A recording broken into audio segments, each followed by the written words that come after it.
So, the Spear Danes in days gone by, and the kings who ruled them, had courage and greatness. We have heard of those princes' heroic campaigns. There was Shield Sheafson, scourge of many tribes, a wrecker of mead benches, rampaging among foes. This terror of the hall troops had come far. A foundling to start with, he would flourish later on as his powers waxed and his worth was proved. In the end, each clan on the outlying coasts beyond the Whale Road had to yield to him and begin to pay tribute. That was one good king. Afterwards, a boy child was born to Shield, a cub in the yard, a comfort sent by God to that nation. He knew what they had foaled, the long times and troubles they'd come through without a leader. So the Lord of Life, the glorious Almighty, made this man renowned. Shield had fathered a famous son. Beow's name was known through the north. And a young prince must be prudent like that, giving freely while his father lives, so that afterwards in age, when fighting starts, steadfast companions will stand by him and hold the line. Behaviour that's admired is the path to power among people everywhere. Shield was still thriving when his time came, and he crossed over into the Lord's keeping. His warrior band did what he bade them when he laid down the law among the Danes.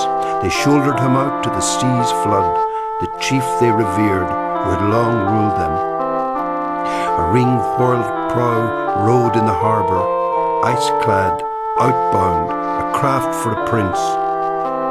They stretched their beloved lord in his boat, laid out by the mast, amidships, the great ring-giver.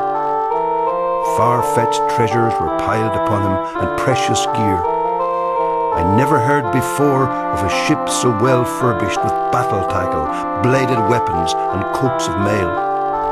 The mast treasure was loaded on top of him. It would travel far, on out into the ocean's sway. They decked his body no less bountifully with offerings than those first ones did, who cast him away when he was a child and launched him alone out over the waves. And they set a gold standard up high above his head and let him drift to wind and tide, bewailing him and mourning their loss. No man can tell. No wise man in hall or weathered veteran knows for certain who salvaged that load. Then it fell to Beow to keep the forts. He was well regarded and ruled the Danes for a long time after his father took leave of his life on earth. And then his heir, the great Half-Dane, held sway for as long as he lived, their elder and warlord. He was 4 times a father, this fighter prince. One by one they entered the world, Herogar, Hrothgar, the good Halga, and a daughter I have heard, who was Onala's queen, a balm in bed for the battle-scarred Swede. The fortunes of war favoured Hrothgar. Friends and kinsmen flocked to his ranks, young followers, a force that grew to be a mighty army. So his mind turned to hall building. He handed down orders for men to work on a great mead hall, meant to be a wonder of the world forever.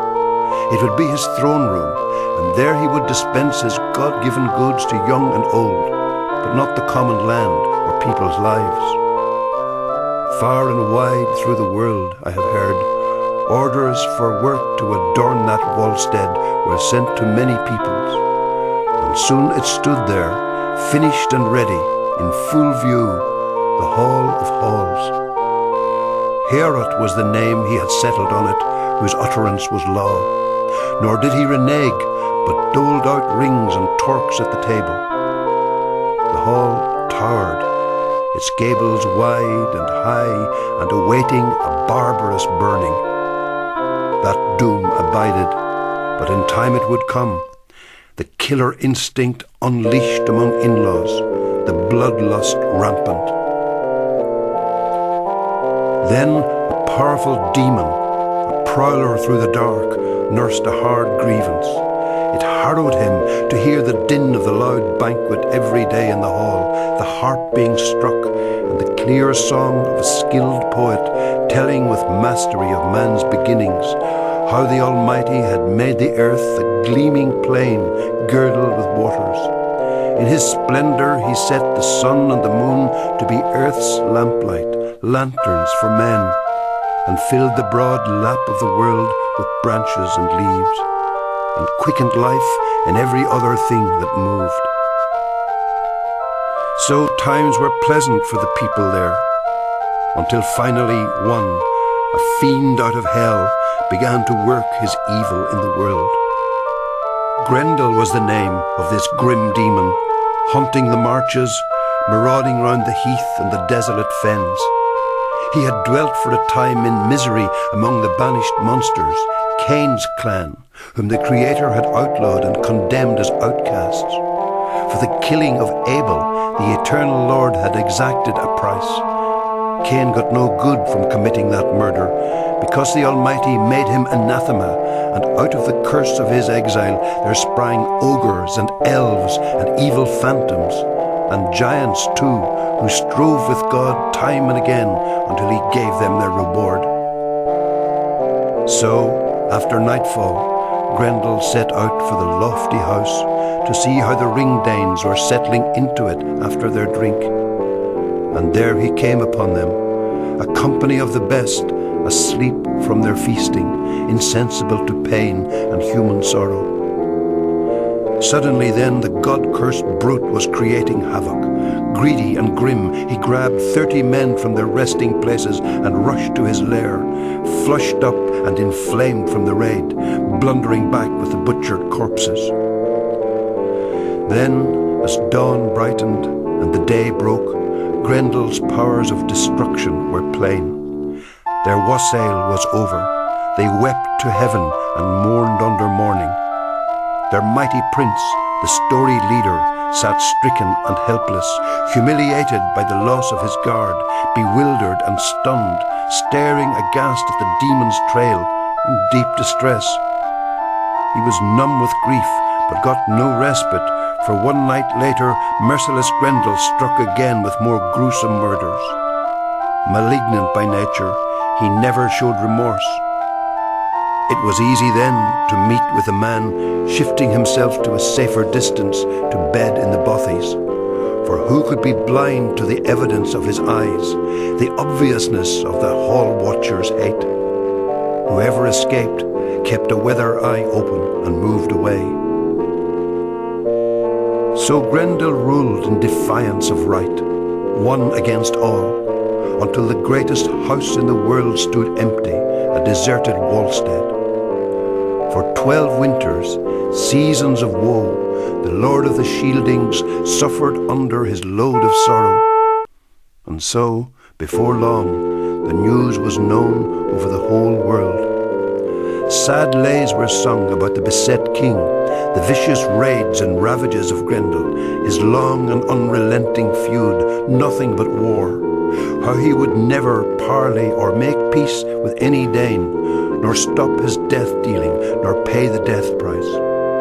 No counsellor could ever expect fair reparation from those rabid hands. All were endangered. Young and old were hunted down by that dark death shadow who lurked and swooped in the long nights on the misty moors. Nobody knows where these reavers from hell roam on their errands. So Grendel waged his lonely war, inflicting constant cruelties on the people, atrocious hurt. He took over Heorot, haunted the glittering hall after dark. But the throne itself, the treasure seat, he was kept from approaching. He was the Lord's outcast. These were hard times, heartbreaking for the Prince of the Shieldings. Powerful counsellors, the highest in the land, would lend advice, plotting how best the bold defenders might resist and beat off sudden attacks. Sometimes at pagan shrines they vowed offerings to idols, swore oaths that the killer of souls would come to their aid and save the people.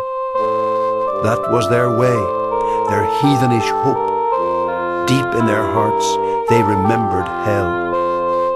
The Almighty Judge of good deeds and bad, the Lord God, head of the heavens and high King of the world, was unknown to them.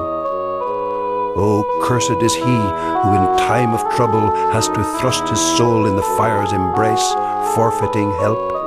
He has nowhere to turn. But blessed is he who after death can approach the Lord and find friendship in the Father's embrace. So that troubled time continued, woe that never stopped, steady affliction for half-Dane's son, too hard an ordeal. There was panic after dark, people endured raids in the night, riven by the terror.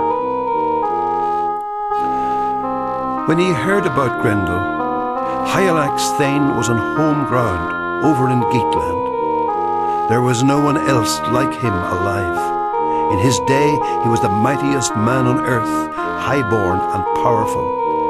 He ordered a boat that would ply the waves. He announced his plan to sail the Swan's Road and search out that king, the famous prince who needed defenders.